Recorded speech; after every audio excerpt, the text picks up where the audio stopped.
Ahora le acabo de poner play. Ahora le acabo de poner play al horizontal. Allá están los ojitos ferocitos. Por eso decía, me pareció lo mismo que el otro día. Así que ya estamos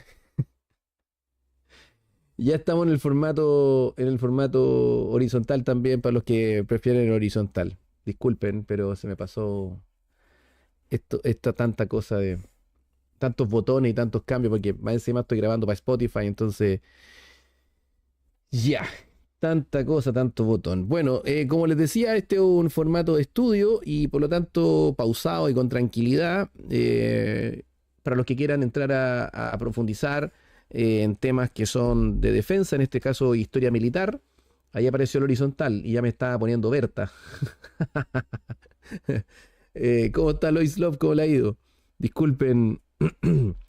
Eh, Estudiar la historia del ejército israelí es importante porque de alguna manera es uno de los ejércitos más determinantes de los últimos 50 años, sobre todo por la zona convulsa de lo que es la Medio Oriente, por supuesto. Y hoy, en el año 2026, en el siglo XXI, ha tenido en los últimos años, desde el 2023, un rol preponderante en el sistema internacional viéndolo desde el punto de vista de moro y cristiano. Aquí no tomamos posición por ningún bando y estudiamos el ejército israelí como un objeto de estudio de manera científica por medio de un libro que nos relata esta nueva historia del ejército israelí y que lo hemos estudiado desde la época bíblica, ¿ya? Bíblica, el sionismo, luego ya el comienzo durante el protectorado británico y finalmente el Estado de Israel constituido como tal y sus principales primeros desafíos.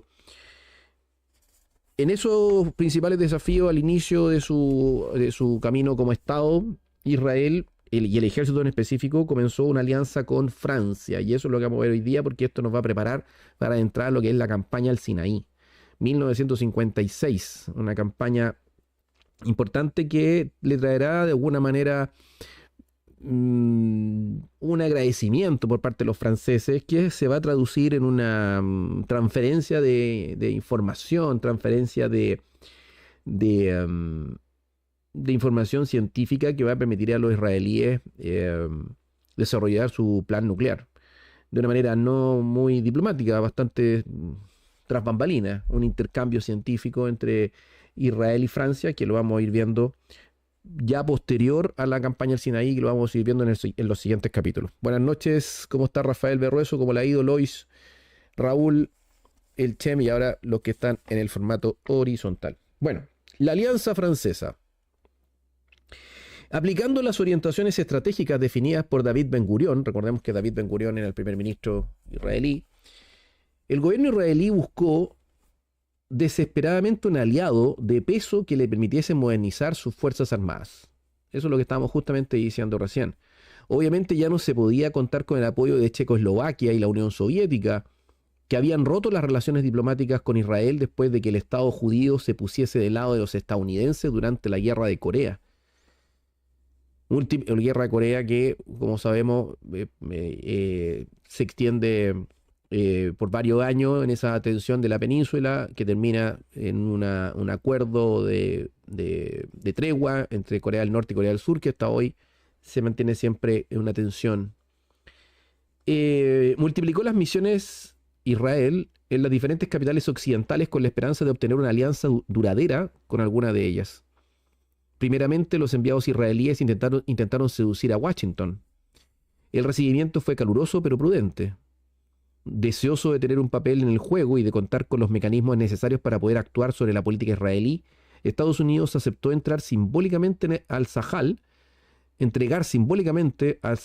una treintena de autoametralladoras Stackhouse, además de un centenar de semiorugas equipados de ametralladoras pesadas y un puñado de helicópteros S-55. Sin embargo, Washington se negó categóricamente a entregar los carros de combate M-48 Patton y los cazas, los F-86 Sabre, o los Sabre, que también tuvieron un rol importante en Argentina, ¿se acuerdan? Antes de la guerra de las Malvinas y algunos cumplieron, perdón, antes de la guerra la casi guerra, el conflicto del Beagle, la crisis del Beagle, perdón, del 78. Que eso era lo que reclamaban los militares israelíes. Nosotros, Chile, ustedes se acordarán que cuando analizamos la situación de la Fuerza Aérea para la crisis del 75, Chile estuvo harto tiempo durante los años 50, 60 principalmente, pidiendo que le vendieran F-86, lo cual no ocurrió, pero sí a Argentina. Y bueno, aquí estamos en los años 50 y Israel, un estado recientemente creado, estaba pidiendo esos aviones, pero Estados Unidos no se los vendió, ni tampoco los tanques M48 Patton. La Casa Blanca no estaba dispuesta a amenazar las relaciones privilegiadas que mantenía con numerosos países árabes que, llegado el caso, podían bascular hacia la órbita soviética. Entonces, los israelíes, al ver que los norteamericanos andaban medios mano de guagua, se dirigieron a Londres, que en atención al pasado aceptó proporcionarles a los israelíes una treintena de cazas a reacción Meteor.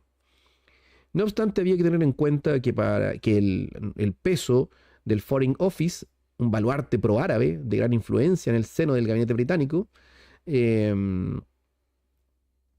¿quién era ese baluarte de peso en el Foreign Office?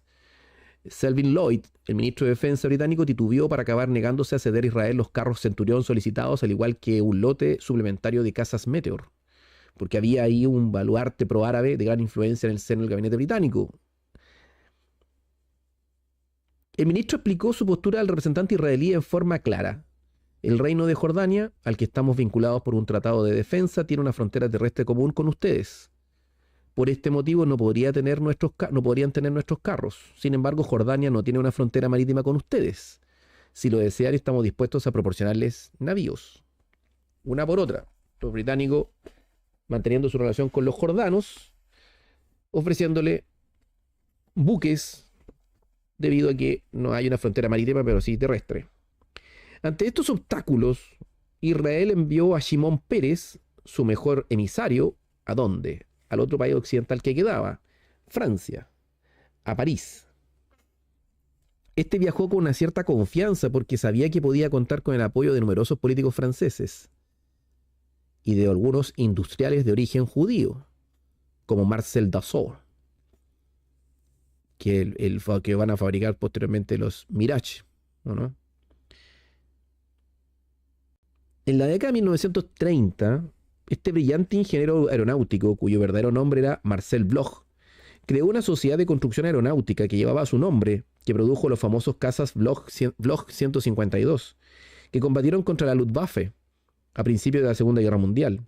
Tras la caída de Francia, Bloch fue deportado a Alemania y no regresó hasta la liberación de los campos de concentración nazis.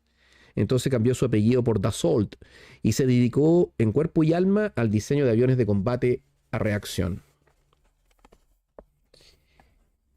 Era de origen judío y por tanto parecía tener una buena cercanía con los israelíes para la adquisición de armamento, ¿cierto? Entonces había mucha confianza de establecer buenos lazos con los franceses. En efecto, el nacimiento de Israel fue saludado en Francia. Un segundo que tengo una notificación aquí que me molesta mucho. En efecto, el nacimiento de Israel fue saludado en Francia con verdaderas manifestaciones de simpatía, tanto oficiales como populares. Con la proclamación del nuevo Estado judío nació una tácita alianza entre la Francia de la Cuarta República e Israel. Esta alianza, fruto de una connivencia intelectual entre políticos franceses e israelíes que trenzaron vínculos mutuos de amistad y respeto, también surgía de un intenso sentimiento de culpa de los dirigentes franceses, fruto de la actitud ambigua de la clase política de ese país en los inicios del conflicto mundial, y más tarde por la actitud hostil del régimen de Vichy con respecto a los judíos. Este profundo sentimiento de culpabilidad fue cuidadosamente alimentado e instrumentalizado por los dirigentes y los medios de comunicación israelíes, que utilizaron el hecho que la principal comunidad judía de Europa Occidental se encontraba en Francia. A pesar de que esta alianza fue impulsada por los políticos socialistas franceses como Mendes France, Bidault, Schuman y Maurice Bourges-Monory, o Molet, o Christian Pineau, políticamente cercanos a sus camaradas sionistas israelíes, que también eran socialistas, fue aprobado por el conjunto de la clase política del país.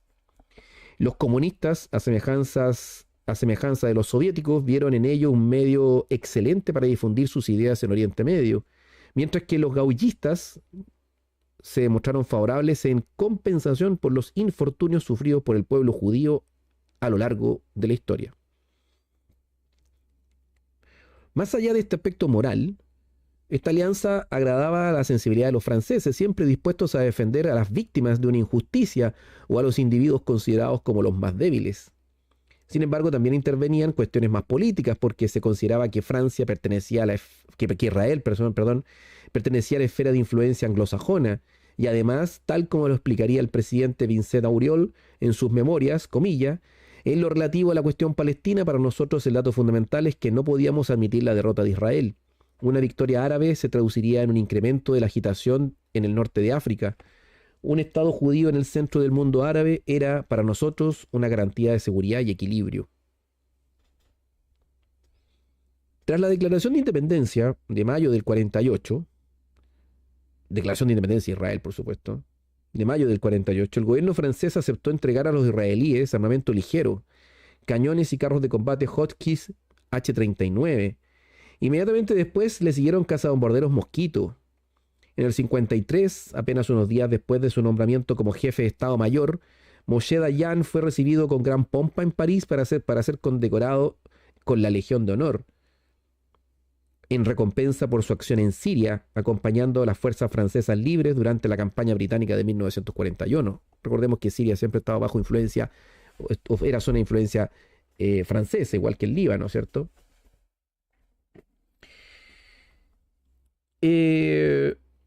Paralelamente, Simón Pérez se reunió con Reynaud y Pierre Mendès France, que se sucedieron en la presidencia del Consejo de Ministros y que le aseguraron el total apoyo de las autoridades francesas. Este primer contacto fue seguido por muchos otros que permitieron a Simón Pérez cerrar en 1954 con el ministro del Aire Kratou un primer contrato de suministro de una veintena de aviones de transporte, Noratlas, y sobre todo de más de 60 aviones de combate a reacción Ouragan, construidos por Marcel Dassault.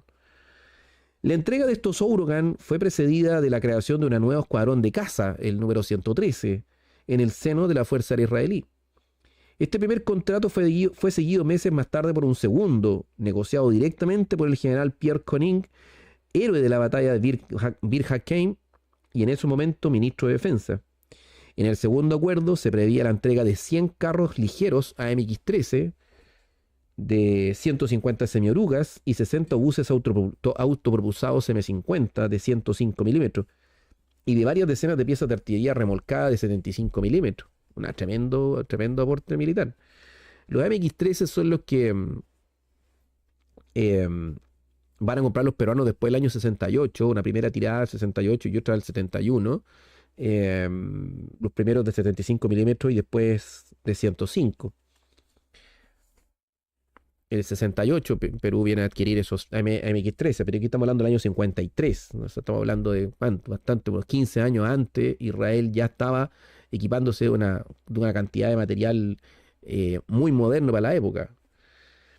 Este contrato también incluía el suministro de 60 carros Sherman de origen estadounidense, pero modernizados en Francia, con motores más potentes, nuevas torretas y un cañón de 75 milímetros mejor que el original. El puerto de CT y el aeródromo de Solenzara se convirtieron rápidamente en los dos puntos de agrupación y partida de la asistencia militar francesa con destino a Israel. La llegada de este material se produjo en el momento en que el Estado Mayor del Sahel aceptaba crear un arma acorazada independiente, por lo que pudo activar la 27 y la 37 brigadas blindadas de reserva. Imagínate, tanques Sherman de origen estadounidense, pero modernizados en Francia. Ahí empiezan a aparecer esta influencia de los Sherman en el ejército israelí, que después va a llegar a nosotros con los Super Sherman, los E-Sherman, los M50 y M51. Si bien en las negociaciones relativas a la compra del material terrestre no surgieron problemas, en lo que hace referencia al material aeronáutico, aparecieron dificultades imprevistas. A finales del 54, la aviación israelí manifestó su intención de adquirir la joya tecnológica producida por la sociedad Marcel Dassault, el Mystery 4. Sin embargo, como el desarrollo de este caza destinado a equipar las fuerzas aéreas de la OTAN contaba con subvenciones estadounidenses, el gobierno francés no lo podía exportar sin el acuerdo expreso de Estados Unidos. La administración estadounidense, por su parte, hizo saber con absoluta claridad a París que se opondría a la entrega de este aparato a Israel, así como a cualquier otro estado del Medio Oriente.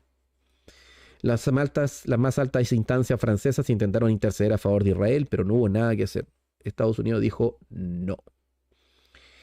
A partir de noviembre del 54, los vínculos entre Israel y Francia se reforzaron con el estallido de la guerra de Argelia y la abierta hostilidad que París experimentaba respecto a Gamal Abdel Nasser, el presidente egipcio. En efecto, el egipcio apoyaba activamente la rebelión argelina. Y para París, la cooperación militar con Tel Aviv fue la réplica a dicha amenaza. Recordemos, Argelia se encuentra en el norte de África, muy cercano a Egipto, y Argelia era zona de influencia francesa, y Egipto estaba apoyando esa rebelión argelina, la guerra de Argelia. Por lo tanto, apoyar a Israel para que fuera un contrapeso a Egipto era de perogrullo, ¿no? Mediante reuniones regulares entre responsables de los servicios de inteligencia franceses e israelíes se pudo intercambiar información importante, especialmente sobre el apoyo del ejército de Egipto, al FLN argelino, al Frente de Liberación Nacional argelino. Las autoridades francesas dieron al gobierno israelí garantías de seguridad que preveían la intervención directa de las Fuerzas Armadas francesas en el supuesto que Israel fuese atacado por sus vecinos árabes. El volumen de la asistencia material aumentó, y entre los estados mayores de los dos países se llevaron a cabo regularmente una serie de ejercicios conjuntos de planificación denominados Spontex.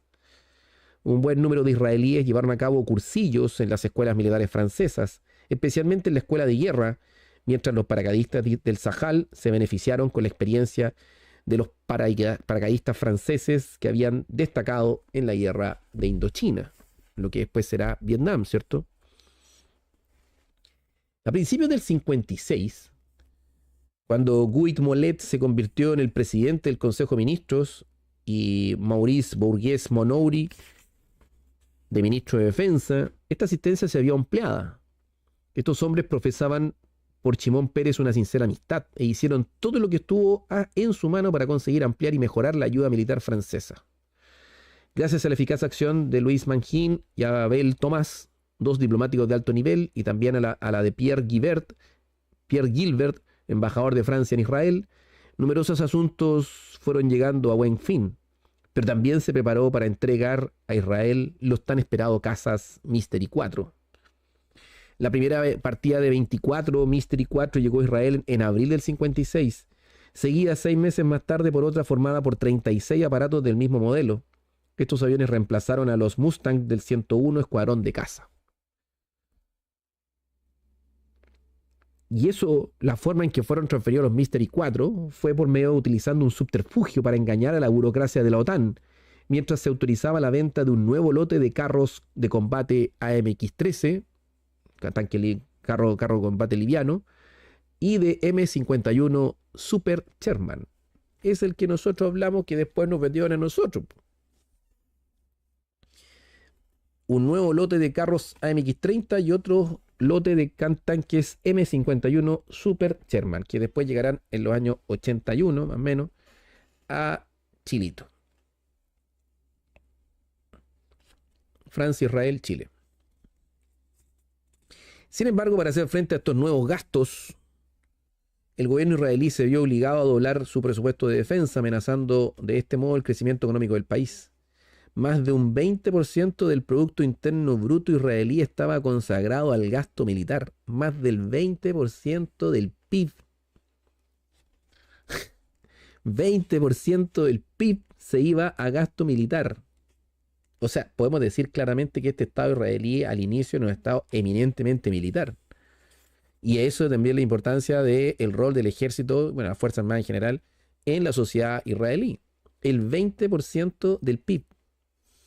O sea, ya 3% del PIB es como estáis gastando mucho. En un momento se gasta el 1, el 2, y subir un punto en gasto militar es una tendalada. 20% del PIB en este Estado de Israel recientemente creado y amenazado por todos lados también, por supuesto, porque también habían tensiones que venían desde antes con los mismos árabes que eran los que habitaban ese territorio. Aunque Francia concedió a Israel condiciones financieras muy favorables, el esfuerzo presupuestario siguió siendo colosal para este pequeño país de apenas 2 millones de habitantes. A pesar de los sacrificios, el estado de relación estratégico francesa franco-israelí se mantuvo a alto nivel y los expertos israelíes invitados por París circularon libremente por las bases militares francesas. El mismo Shimon Peres tenía el acceso expedito a los principales ministerios y podía acceder libremente a los principales responsables del Ministerio de Defensa francés.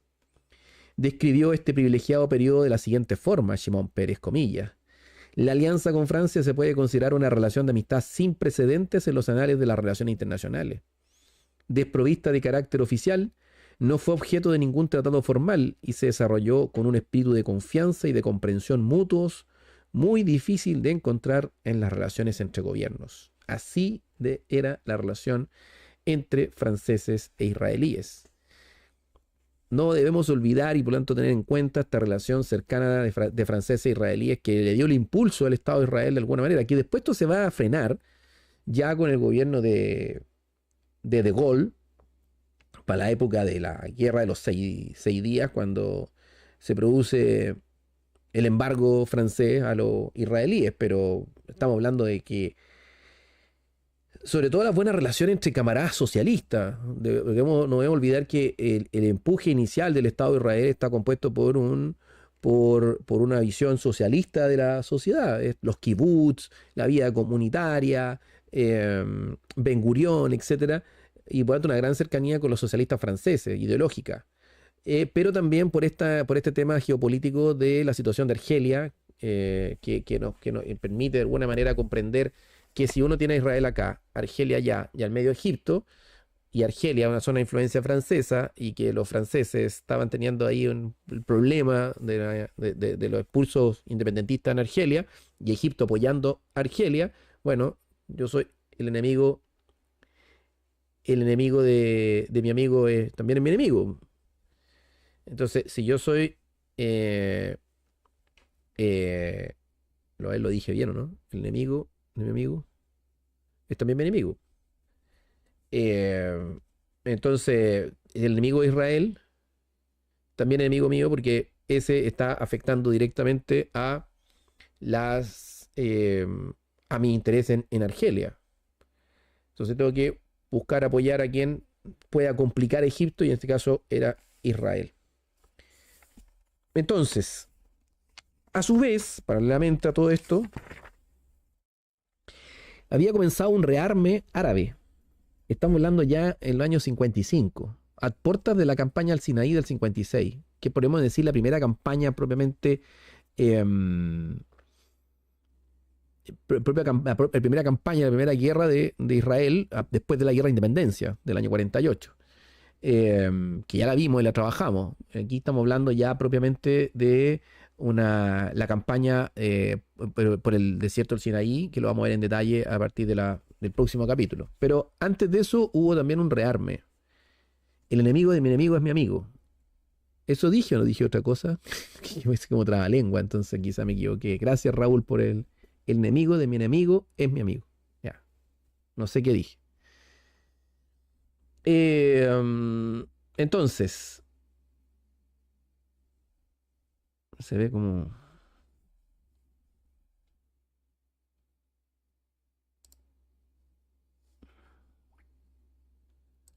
algo está pasando. Ya. Entonces, también se empieza a producir un rearme árabe. Tras conquistar el poder y luego consolidarlo, el presidente egipcio Gamal Abdel Nasser buscó por todos los medios reforzar su potencial militar.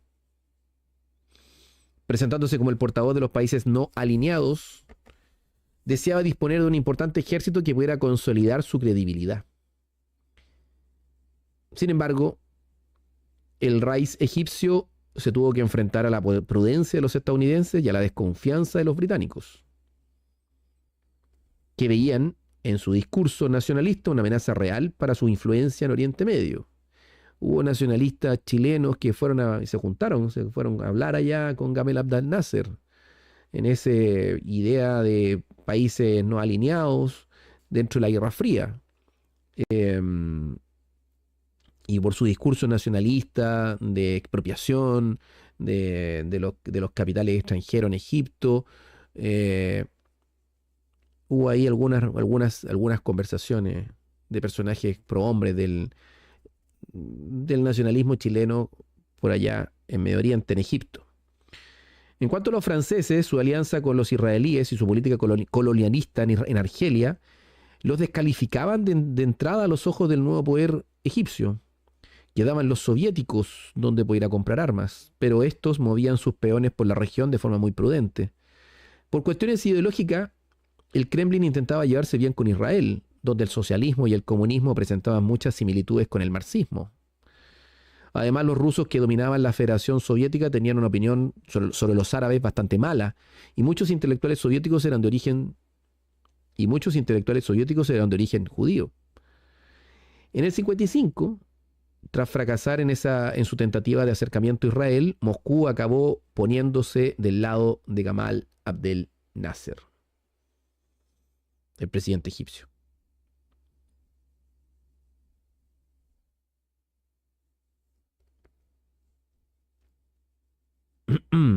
Aunque este no podía ser tan fácilmente manipulado como lo habría deseado el Kremlin, su política tercermundista y anticolonialista contribuyó a debilitar Occidente y reforzó la estrategia global soviética. El 27 de septiembre del 55, Gamal Abdel Nasser oficializó un enorme contrato de armamento con Checoslovaquia comunista, que servía de cobertura a la Unión Soviética. Según este acuerdo, el bloque comunista entregó a Egipto 400 tanques de combate. 400. T-34, JS-3 y los SU-100. 200 vehículos blindados de transporte de infantería.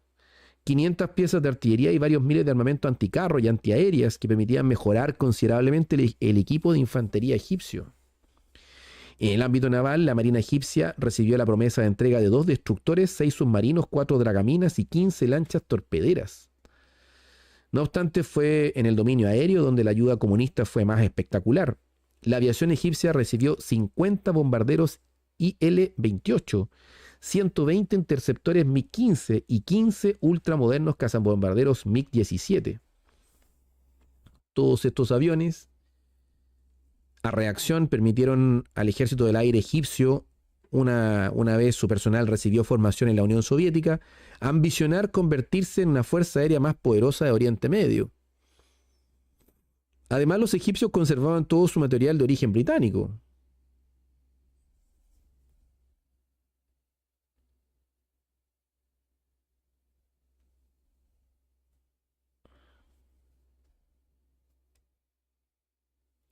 Además, conservaban todo su material de origen británico.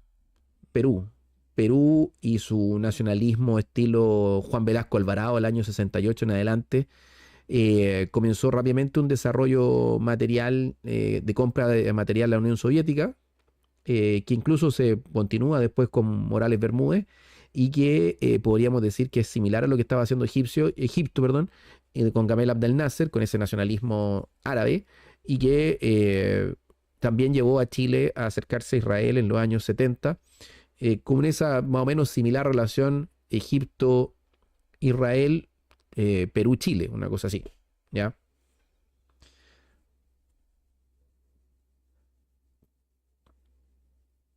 Eh, Hay un problema con internet, creo que está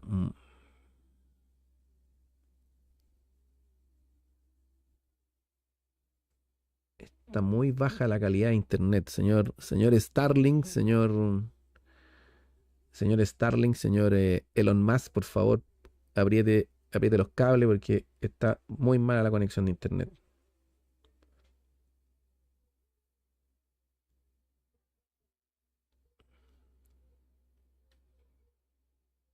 Está muy mala la conexión a internet, señor Elon Musk. Que mañana hay que pagarle internet a Elon Musk, así que póngase las pilas, caballero. Ya, ahí volvió un poco más estable, creo que la conexión. Ya, entonces seguimos. Por eso hacía ese símil con Egipto, Perú y Israel, Chile, en esa adquisición importante de material soviético por parte de de los egipcios a Unión Soviética. Sí, eso estoy viendo que estoy teniendo problemas de internet importantes. Así pues, este arsenal a los egipcios, eh, este arsenal le permitió aumentar sensiblemente sus efectivos, sus fuerzas armadas, ¿no?, de los egipcios. Desde entonces, a las órdenes de una cohorte de consejeros militares soviéticos, aumentaron progresivamente desde 65.000 hombres hasta 90.000 hombres, repartidos en 5 divisiones de infantería, 3 brigadas blindadas, a los que debían añadirse unos 100.000 guardias nacionales desplegados por todo el territorio nacional. Los ejércitos de los demás países árabes también se reforzaron, aunque de un modo menos espectacular que los egipcios. Los efectivos del ejército sirio se multiplicaron por 3, pasando de 15.000 a 45.000 hombres, pero la calidad del material no aumentó del mismo modo. Damasco, la capital de Siria, compró a Francia y a España viejos carros de combate de origen alemán, capturados o entregados durante la Segunda Guerra Mundial, pero su disponibilidad operacional era baja. Sin embargo, los sirios obtuvieron de los británicos un puñado de cazas Meteor. En el 55, Moscú autorizó la entrega de cerca de 30 interceptores MiG-15, aunque sin mantenimiento ni posibilidad de formar el personal. Se previó que ambos asuntos fuesen resueltos por los egipcios. De todas formas, el ejército sirio sufría de una desorganización crónica producida por los incesantes golpes de Estado que se habían sucedido en la capital, Damasco. Por ello no representaban una verdadera amenaza para el ejército israelí. Lo mismo sucedía en el pequeño ejército libanés, cuya tarea principal consistía en asegurar la estabilidad de poder maronita en el seno de un frágil estado multiconfesional al norte de Israel. Algo diferente sucedía con los ejércitos iraquí y jordano. Ambos estaban equipados con material moderno y proporcionado por Gran Bretaña, que había seguido vinculada a Irak y Jordania por tratados de defensa. El ejército iraquí, que contaba con unos 50.000 hombres, agrupados en 5 divisiones, estaba motorizado en su práctica totalidad y contaba con una cincuentena de carros de combate Centurión, unos 40 cazas a reacción Venom y Vampire, así como un centenar de piezas de artillería. Sin embargo, la mayor parte del ejército estaba concentrado en la frontera iraní, combatiendo contra la guerrilla kurda que operaba en el norte del país. En caso de crisis, solo una quinta parte de sus fuerzas armadas como máximo podían participar en un conflicto contra Israel. La famosa Legión Árabe Jordana también se había modernizado y se había transformado en un ejército regular. Estaba formada por 25.000 hombres beduinos distribuidos en 5 brigadas y disponía de 60 carros Charrotier, de 150 autometralladoras y un centenar de cañones de largo alcance Long Tom, todo ello proporcionado de forma generosa por la corona británica. Su ejército del aire de reciente creación estaba formado por un único escuadrón de cazas Vampire. El ejército jordano contaba con el apoyo de la Guardia Nacional, de mediocre calidad, que contaba con 10.000 milicianos. La mayor parte de origen palestino, equipados con material obsoleto.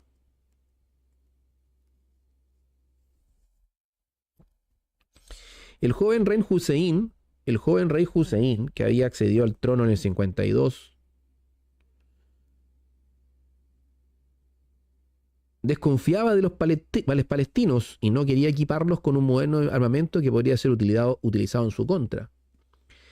En conjunto, el ejército jordano constituía una fuerza creíble, suficientemente disuasiva para poder forzar al Sahal a mantener permanentemente 4 brigadas a lo largo de la línea verde, que serpenteaba siguiendo las fronteras de Cisjordania. En el 56, frente a todas estas fuerzas, el ejército de Israel agrupaba cerca de 125.000 hombres y mujeres, de los cuales 100.000 eran reservistas. La mitad de dichos efectivos constituía el cuerpo de batalla del Sahal, mientras que la otra mitad estaba destinada a tareas de apoyo y protección de ciudades, kibutzim y colonias agrícolas. El fenomenal crecimiento de la población permitió la creación de 2 nuevas brigadas de infantería. De este modo, las fuerzas terrestres pasaron a contar con 16 brigadas. Estas 16 brigadas israelíes englobaban una brigada paracaidista, 12 brigadas de infantería, 3 brigadas blindadas. Las brigadas blindadas formadas cada una por 3.500 hombres, estaban constituidas por 2 batallones de carros de combate, un batallón de infantería mecanizada en semiorugas, un batallón de infantería motorizada que actuaba como fuerza de reconocimiento. Cada brigada contaba con el apoyo de una batería de artillería y una compañía de ingenieros. La brigada de infantería y la brigada paracaidista contaban cada una de ellas con 4.000 hombres y se articulaban en 3 batallones de infantes apoyados por 1 o 2 baterías de artillería, una compañía de ingenieros y un escuadrón de carros utilizados en misiones de reconocimiento y con apoyo a la infantería.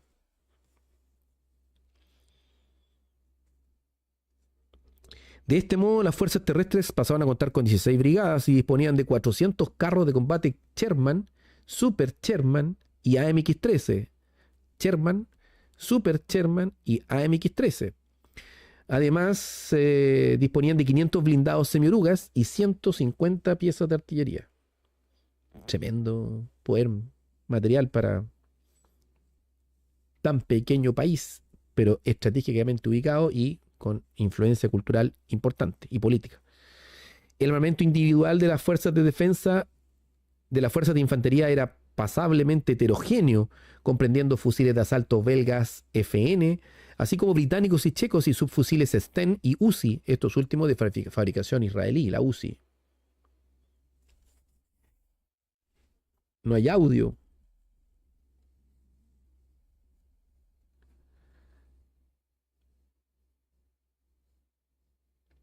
¿Me escuchan o no? Nuevamente estamos con problemas de conexión.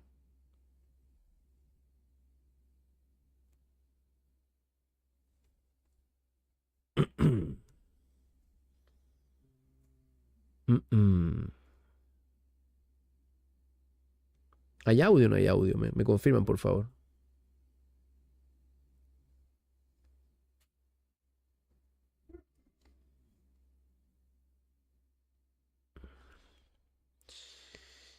Bueno, seguimos. Lois dice que sí hay audio.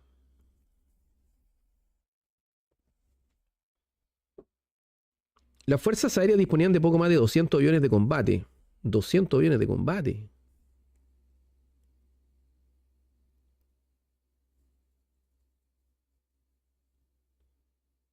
$200 aviones de combate. A mediados de octubre del 56 se contaba con 230 aviones de combate que se repartían del siguiente modo. Los números que voy a indicar son números de aviones operativos. 60 Mystery 4, 60 Mystery 4, de los cuales 16 están operativos. 50 Mosquito, 16 operativos. 43 Mustang, 29 operativos. 29 Ourugan, 22 operativos. 24 Meteor, 16 operativos. 21 Harvard, 17 operativos. Y 3 fortalezas volantes B-17. También disponía de 124 aviones de enlace de entrenamiento y 26 aeronaves de transporte, 16 Dakota, 8 Noratlas y 12 helicópteros S-55.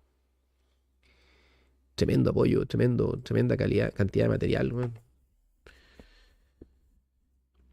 Estas fuerzas, la mitad de las cuales estaban en estado operativo porque el desgaste era elevado y los accidentes frecuentes. Cerca de un tercio de los viejos cazas de hélice entregados tras la guerra de independencia habían sido destruidos o no podían ser utilizados por falta de piezas de recambio.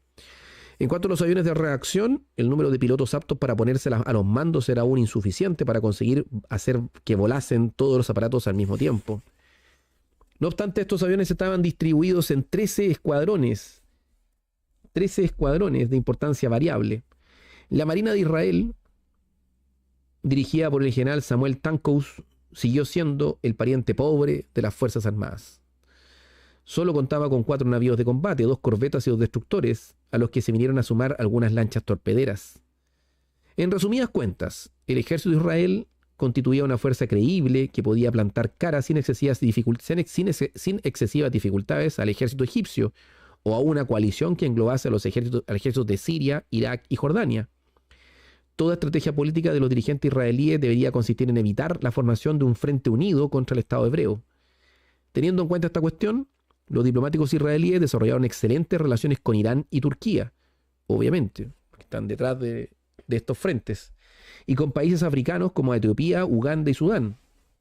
Paralelamente, los estrategas israelíes prepararon planes ofensivos preventivos dirigidos contra Jordania, Siria y especialmente Egipto. que adoptaba una línea cada vez más agresiva respecto de Israel y de los países occidentales. Este Egipto nacionalista que se está poco a poco transformando en un problema para las potencias occidentales en Medio Oriente.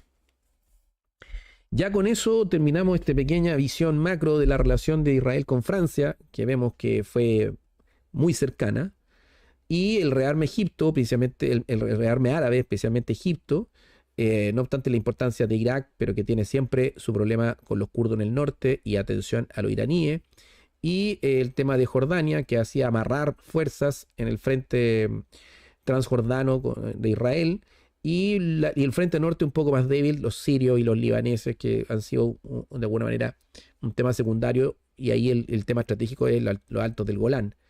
Y con Egipto ese colchón, ese espacio de colchón que es la península del Sinaí, que va a ser determinante en la campaña del Sinaí del año 56, donde franceses, ingleses e israelíes se van a unir de alguna manera para enfrentarse a Gamal Abdel Nasser, el presidente nacionalista egipcio que buscaba construir un panarabismo, una unidad de todos los pueblos, de todos los países árabes, en esta lógica de ya construcción propiamente ya de la Guerra Fría, y mantenerse como un enfoque, digamos, no alineado. Vuelvo a repetir que nacionalistas chilenos anduvieron metidos por allá con Nasser conversando para tener y traer algunas de esas ideas que estaba impulsando el nacerismo en Egipto. Y Egipto que apoyando a los argelinos que estaban en busca de mayor independencia frente a Francia, hizo que Francia se aliase con Israel en estos años 50, 53, 54, una tremenda transferencia de armas, AMX-30, Sherman, Super Sherman, semiorugas, pero comienzan las conexiones para ir compartiendo información científica para la construcción de lo que va a ser el plan nuclear israelí, pero eso va a ser posterior a la guerra, a la campaña del Sinaí del 56, como agradecimiento a ese rol que cumplieron los judíos israelíes contra Egipto, en el momento en que Gamal Abdel Nasser va a buscar nacionalizar el canal de Suez. Así que interesante tener en cuenta esa relación con los franceses, el rearme, los egipcios buscaron apoyo principalmente en el mundo soviético, y que los va a transformar en una potencia importante hasta hoy, un punto importante. Egipto, un gigante dormido, tiene un poder militar pero monstruoso actualmente, y que es también tiene un tratado de paz con los israelíes, que significó que les pasara la cuenta a los líderes que firmaron ese acuerdo. A Sadat lo mataron cuando llegó a ese acuerdo con Israel, después de la guerra del Yom Kippur, y que va a generar este Egipto como un jugador estratégico más o menos dormido, que al frente tiene a Turquía, que buscan los dos controlar el oriente del Mediterráneo, y Israel al lado. Estados Unidos apoya muy, muy fuerte militarmente a Egipto, pero también los franceses. Hay una relación. Egipto se deja querer y mantiene ahí una situación de equilibrio con Israel, pero mantener también su potencia y su dominio en lo que es África del Norte, y irradiando su zona de influencia en todo el Medio Oriente, en todo el Mediterráneo Oriental. Y al otro extremo de Egipto, de África, usted tiene a Marruecos, que se ha ido potenciando también bastante, con nexos con Israel, y así usted tiene las dos puntas del continente del continente africano en el norte, en el Mediterráneo, las dos puntas con dos potencias importantes, dígase, Egipto, Marruecos, y los dos intermedios, que son Argelia y Libia, que van a ser como el contrapeso para todo este frente africano-mediterráneo, donde Egipto, en el sector más oriental, es el que mantiene ahí a Israel siempre atento, sobre todo incluso ahora con el tema de la Franja de Gaza, y Egipto juega un rol ahí de contención. Por eso la proyección israelí ha sido ir desmantelando el frente iraní, en su momento el iraquí, que lo vamos a ver también, el ataque al proyecto nuclear iraquí, y actualmente el proyecto nuclear iraní.